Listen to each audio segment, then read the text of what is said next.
تو اللہ کے ذکر میں کیا کیا شامل ہے؟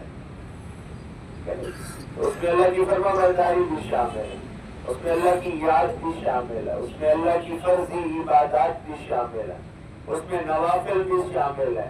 کیونکہ ذکر کرنا کیسے ہے، ذکر ہوتا ہے، ذکر کرنا کیسے ہے، پھر ہمیں نبی کی طرف رجوع کرنا پڑتا ہے۔ تو کثرت بھی نبی بتائے گا کہ کثرت کیا ہے، کثرت سے کیا مراد ہے۔ عربی میں کثرت ویسے تو کہتے ہیں کوئی چیز 2 سے اوپر بڑھ جائے تو، یعنی تیسری ہو جائے تو اس کو کثرت کہتے ہیں، تو کثرت میں شمار ہونا شروع ہو جاتا ہے۔ تو ہمارے اس جملے کے مطلب میں ہے کہ کم از کم اپنی دنیا کے باقی اذکار سے اللہ کے ذکر کو زیادہ رکھو۔ تو جب دنیا میں اور بھی تذکرے کرتے ہو تو اللہ کے ذکر سے زیادہ رکھو۔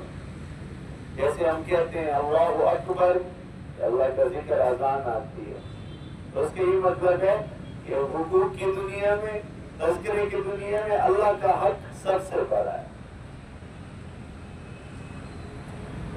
تو انسان کے اپنے وجود کے اوپر بھی حقوق ہیں، تو وہ بھی ہیں جو مخلوقات کے حقوق ہیں، جو انسانوں کے حقوق ہیں۔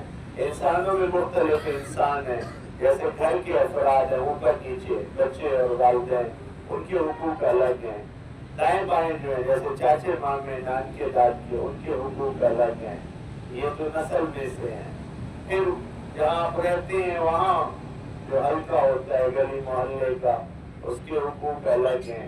تو یہ حقوق و فرائض کی دنیا ہے جس میں ہم گفتگو کر رہے ہیں۔ تو وہ سارے کے سارے بھی اگر اللہ کی فرما برداری میں ہوں، اللہ کے حکموں کے مطابق ہوں جیسے اس نے بتایا، وہ بھی اللہ کے ذکر میں شامل ہیں۔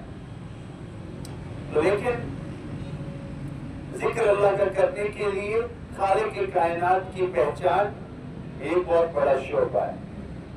یہ جو آج کل تذکرے چل رہے ہیں جس میں لوگ رب کو مانتے ہی نہیں ہیں، اور اس کا تعلق پہچان کے تذکرے کے، ذکر میں پہچان کی تذکرے کے ساتھ ہے۔ معرفت کی دنیا میں اللہ کے وجود اور اللہ کی ہستی اور اس کے